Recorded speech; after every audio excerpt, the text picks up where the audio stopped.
Right after I bought a house with a garden, my husband Justin and his mom, Linda, both grinning, told me my in-laws would be moving in with us. They said if I didn't like it, Justin would divorce me. If Linda came, her mean daughter would surely follow. They knew I hated this, but did it anyway. The daily harassment would continue even in the new house.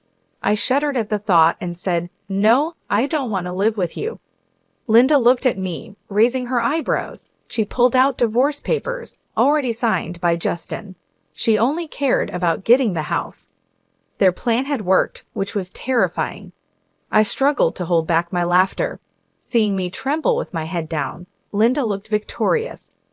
I quietly signed the divorce papers, packed my things, and left the house I dreaded. On moving day, my ex-mother-in-law bombarded me with calls. "Have you realized yet?" she demanded, asking to meet and talk. That was exactly what I wanted. I would meet her and end this myself. I prepared for the final confrontation and headed to face them. My name is Julie. I work at an advertising agency.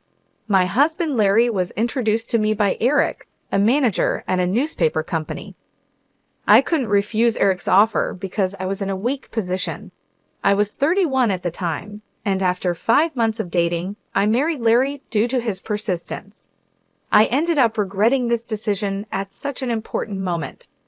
I think my ex-mother-in-law, Olivia, planned to deceive me from the start. She seemed gentle and kind, but her attitude changed as soon as I married Larry. She dropped the mask of a reasonable older woman and showed her true colors as a cruel mother-in-law. "Hey Julie, what are you doing? I told you to weed the garden after cleaning the dishes." Not a day passed without her shrill voice echoing through the house. I felt exhausted every day. I could barely manage a sigh in response. After the wedding, I agreed to live with my in-laws because Larry insisted.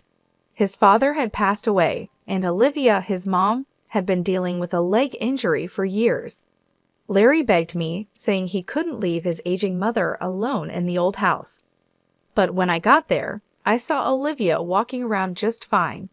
She said that teaching a daughter-in-law was a mother-in-law's duty and treated me harshly every day. Larry was no help either. Whenever I suggested living separately, he made excuses and avoided the issue. He always did whatever she wanted and never stood up for me when she scolded me. "Yeah, my mom has quite a temper, huh?" he would say. "Stop grinning and help me. This is really hard for me." After getting married, I began to feel intense anxiety and depression. I found myself crying unexpectedly or feeling sick for no reason. After seeing a doctor, I was diagnosed with an adjustment disorder. The thought that every day spent at my in-laws was affecting me badly was truly unpleasant. Despite my feelings, Olivia continued to make unreasonable demands. "Don't be lazy just because it's your day off. Have you finished cleaning the room? You haven't gone shopping yet, have you? Make sure to check the discount stores before you go. Please, Olivia, don't shout at me. I have a headache. I'll do the cleaning and shopping later," I pleaded. "Don't give me that. When you're told to do something, you do it immediately. You're the daughter-in-law, aren't you?" "A daughter-in-law is not a maid," I wanted to retort. Her demands often involved the house itself, cleaning the gutters, replacing the wallpaper, fixing the splinters in the pillars. The in-laws' house was very old and falling apart. It creaked whenever the wind blew. Each time, she would urge Larry to get a new house. "This place is a rental, you know. We're renting it cheaply from an acquaintance. Just once, I want to live freely in our own home. Don't you think so, Larry?" "I do, but we can't afford it on my salary. A house of our own is just a dream," Larry replied. Olivia grew frustrated with her useless son and took out her frustration on me. "Cook, clean, weed the garden, take me to the hospital." She didn't care that I was exhausted from working full-time. It was no wonder I developed an adjustment disorder. I couldn't help but think that every day. 5 months after moving in with my in-laws, a woman who made my miserable life even worse arrived. Larry's sister Kelly came back after her divorce, bringing her child with her. She said her ex kicked her out, saying he didn't want to see her face anymore. Well, it's my fault really, she admitted. I left my kid alone and slept with my husband's boss. What kind of morals does this woman have? When Kelly saw my shocked face, she smiled a little. Kelly, who looked just like Olivia, acted just like her too. She refused to do any housework and made me clean her room as well. It's only fair, right? I'm raising a child. You wouldn't understand since you haven't given birth, but it's harder than it looks. So thanks in advance for your help, Julie. Kelly didn't work. She lazed around all day. Her care for her child was half-hearted at best. She would lie on the sofa doing nothing. On weekends, her behavior was especially bad. She'd leave her young daughter with me and go to the arcade. Kelly had some bad friends from her wild days, and sometimes started drinking with them in the afternoon. I wished she would at least help with some of the housework, but Kelly did absolutely nothing. She was the type of woman who would do anything to get money for fun. One day, Kelly handed me a drawstring bag. When I looked inside, I saw my dad's cufflinks, a ring, and some vintage lighters. What do you expect me to do with these? I asked. Figure it out. Sell them and make sure you get a good price. Okay, Kelly said casually. These were my late father's belongings, meant to be keepsakes, yet Kelly told me to sell them without a second thought. I felt a wave of sadness, especially since she would likely use the money for the arcade. Unable to bring myself to do it, I explained the situation and handed the bag over to Larry. I don't know what he did with his father's keepsakes, and frankly, I don't want to know. When Kelly first returned, many things happened. My belongings frequently went missing after she arrived. Around that time, I also discovered that Larry was probably having an affair. A friend who worked at a different advertising agency saw him in town on a weekend. Larry was walking arm in arm with a flashy young woman. I was furious when I heard the story. I'm working hard from morning till night, even on weekends, and you're out having fun with a young woman. Unbelievable. This is cheating, right? Who is she? Tell me the truth. It's not cheating. She's just a worker from a massage parlor, Larry replied. And how is that any better? You shouldn't be going to such places when you're married, I shouted. Kelly laughed hysterically at our argument. Olivia seemed annoyed, but didn't strongly scold Larry. According to Olivia's logic, if a husband goes to such places, it's because the wife isn't devoted enough.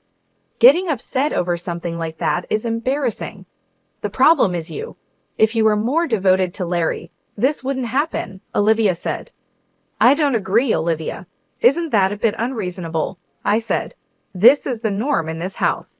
Besides, going to places like that or having an affair shows a man's strength. A wife should forgive such things with a big heart, you know. What was normal for them was crazy to me. Forgive visits to those places and affairs? There was no way I could do that. My frustration only grew, and I couldn't just stand by any longer.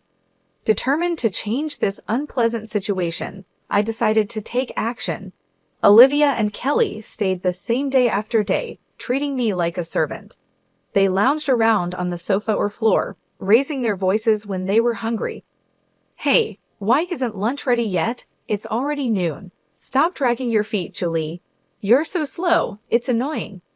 Then why don't you make it yourselves?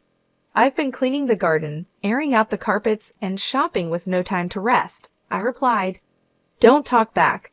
Know your place as the daughter-in-law, they snapped. I wasn't even allowed to voice my opinion.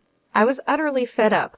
I wanted a divorce immediately, but if it were that easy, I wouldn't have been struggling. Larry was introduced to me by Eric, a manager at a newspaper company. I owed a lot to my boss, Richard, who also asked me not to do anything that would embarrass him.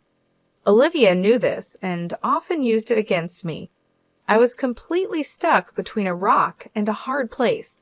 For a while, all I could do was endure. Then, one day, Larry's affair became undeniable. That friend from the other agency got solid proof. The first stage of my plan was complete. I needed to figure out my next move. About a month later, I think it was, Kelly spread out a housing catalog on the dinner table after dinner. From every angle, it was clear that these were items I had put in my bag. Look at this. Julie was planning to buy a house. Wait, Did you rummage through my bag? Why? Why would you do that? I demanded. Just be quiet. Oh, it's a nice house, a bit in the countryside, but still. Hey, Julie, you should have discussed something like this with me, Kelly said. I had my eye on a house with a garden. As Olivia said, it was in the countryside but looked quite good. I had already visited the place several times and met with the real estate agent.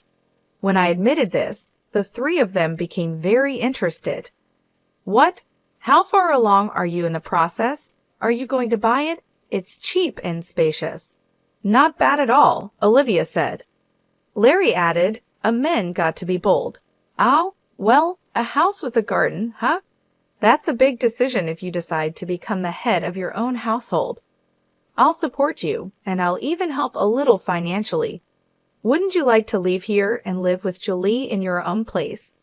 Olivia said, pretending to be supportive. She was already encouraging Larry before I could say anything. How fake! She had no intention of letting me go easily. When I asked whose name the house would be under, Larry frowned. I'm the head of the household. It will be in my name, of course. Then can I go ahead with the purchase? We'll buy this house, and the two of us will move out, right? I asked. All right, I've decided. I'll buy the house. Go ahead and move forward with the arrangements, Larry finally said firmly. Olivia and Kelly both praised Larry for his decision, but I noticed them exchanging a knowing smile. A few days later, just after buying the house with a garden in the countryside as planned, Larry and Olivia, both grinning, made an announcement. They're moving in too, Larry said. What? But you said we live there alone, I exclaimed. After thinking it over, we decided to live together. You're not going to say no, are you? If you refuse, I'll make Larry divorce you. I wonder what your boss Richard would think of that, Olivia said. There it was, a cowardly move. If Olivia came, Kelly would surely follow. I shuddered at the thought of daily harassment continuing even in the new house. No way, I absolutely refuse. I have no intention of living there with you, I said firmly. You don't seem to understand your position, Olivia said, her eyebrows shooting up in anger, her face red, veins bulging at her temples. She pulled out divorce papers from somewhere, and Larry's part was already signed. Her face showed she didn't care about anything as long as she got the house. If you're really going to refuse, then sign here, she said. All right, I will. I'll sign. Let's get divorced. I've had enough, I replied. What? Hey, Julie, are you sure about this? Larry asked. Leave her. A useless woman like this is just going to make you angry. You're young. You'll find a new wife soon enough, Olivia said harshly. I quietly signed the divorce papers. Olivia looked triumphant, but she had no idea how I felt. My plan had worked perfectly, which was terrifying. I struggled to hold back my laughter. A few days after I moved into my new apartment, I started getting a lot of calls from Olivia. Checking my calendar, I realized today was their moving day. She must have figured it out. The phone kept ringing nonstop, typical Olivia. Ignoring the calls didn't help. They kept coming. Finally, I answered due to her persistence. Olivia didn't even say hello. She just started yelling. Julie, how could you do this? What kind of house did you make us buy? Hello, Olivia. Calm down. What are you talking about? I don't understand, I replied. Don't play dumb. This house, you knew it was defective when you bought it, didn't you? Didn't you? She screamed. That's right. The house I chose had problems. The ground was unstable, causing the land to sink. Even a new house could have doors and windows that wouldn't close properly after a few years. There were old mining tunnels nearby that caused these issues. The locals knew about this and built their houses on stable land. Only clueless newcomers fell into this trap. I used this problem-ridden house to trick those three. It was tough to find a reasonably priced defective house, even with the help of a real estate agent. I'd also made sure Kelly would steal the real estate catalog from my bag.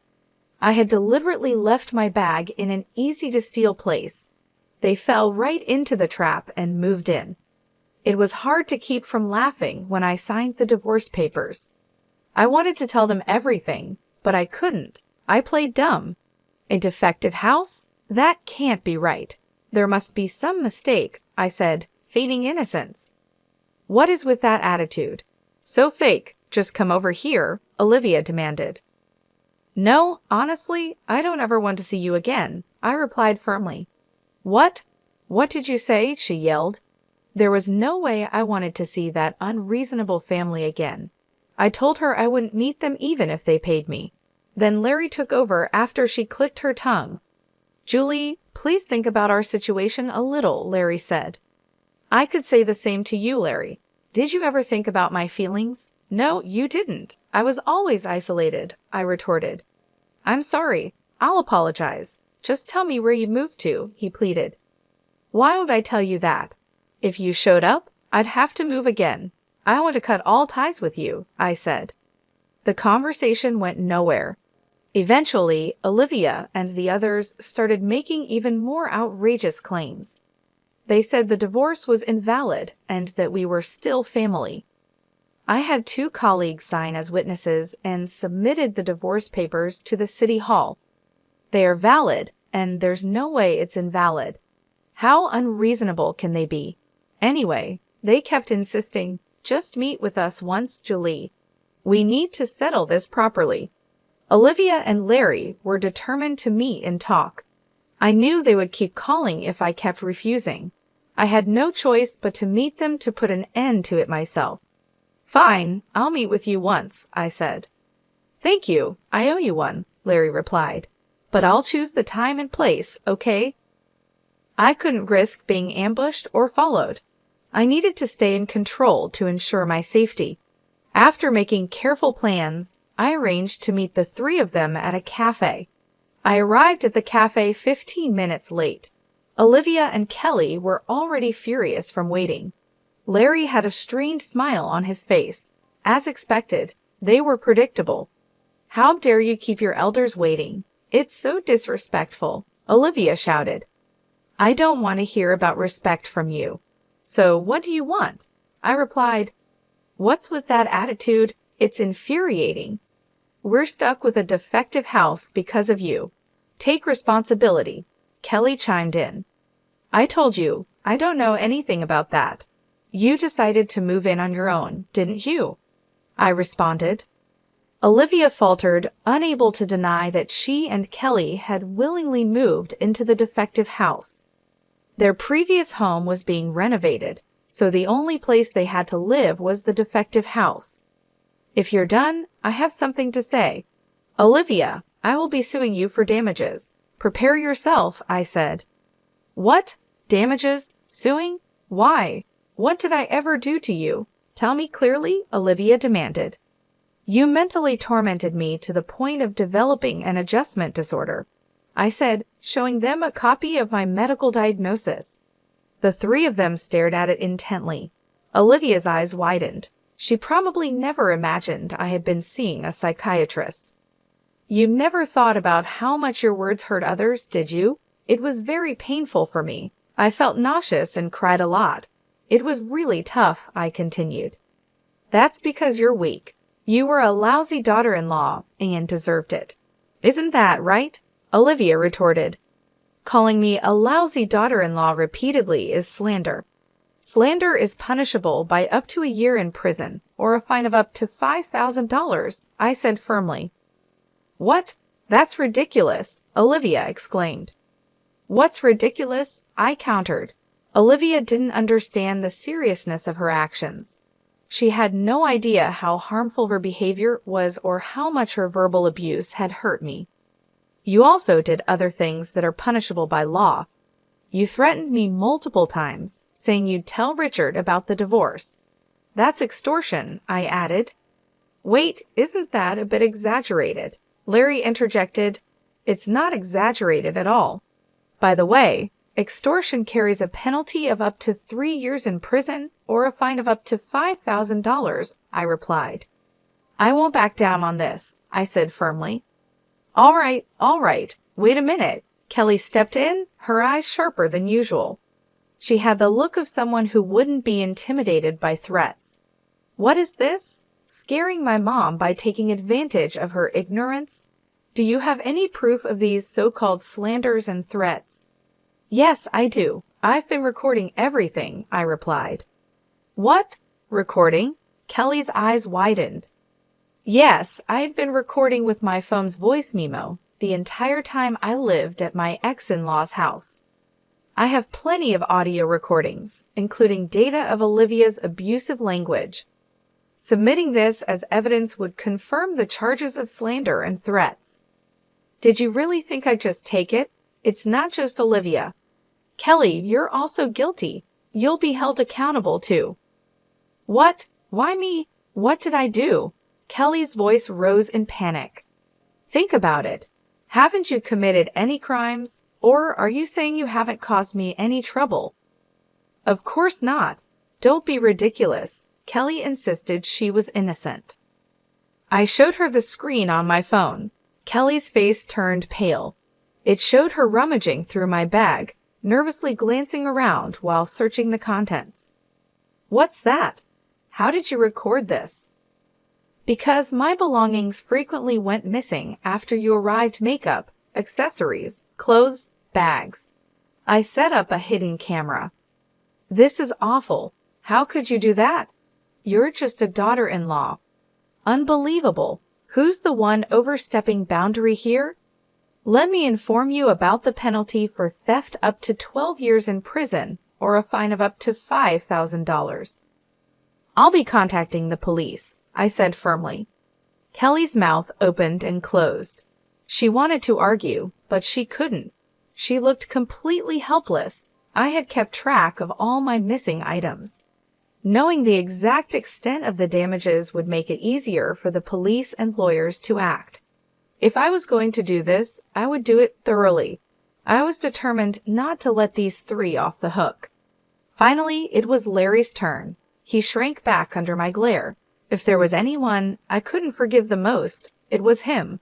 I believed a marriage was about mutual support, but Larry, you saw things differently, didn't you? From start to finish, you were always my enemy, weren't you? Enemy? No, I never meant that. Not at all. Please believe me. Even today, I was trying to mediate as much as possible, Larry pleaded. Sure, enough with the lies. I don't need your mediation, I said coldly. Larry was a cowardly man. He always sided with the stronger party. He had always been with Olivia and Kelly. Even now, he was trying to placate me to save himself. If he had been a slightly better man, maybe, but it was too late now. I would have stayed married if he had just said, "Let's move away and live just the two of us." I might have done that. The name of your affair partner? I believe it's Nickel.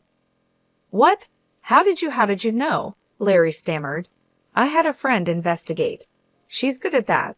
I even have pictures of you and Nickel entering a hotel together. Look, here they are, I said, showing the photos. No, don't show them. Don't show them. Larry tried to stop me from showing the screen. He didn't want his mother and sister to see his affair. But why should it matter? Their morals were already broken. They were all like-minded. I put my phone and the copy of the diagnosis back in my bag. I had shown all the evidence I needed. Olivia, Larry, and Kelly looked defeated and drained of energy. If they did anything wrong, they'd be reported to the police. They seemed scared, but I was fully intending to consult the police regardless of their actions. I believe the police will come by eventually. Don't try to run. It will only make things worse. And make sure you don't follow me. Understood, I warned. Julie, don't be so cold. We were married until recently, remember? Larry pleaded. Yes, and honestly, I think marrying you was a huge mistake. I feel so relieved we're not a couple anymore. If you follow me, I'll press charges. So don't wait outside my office or contact me unless it's absolutely necessary, I said firmly.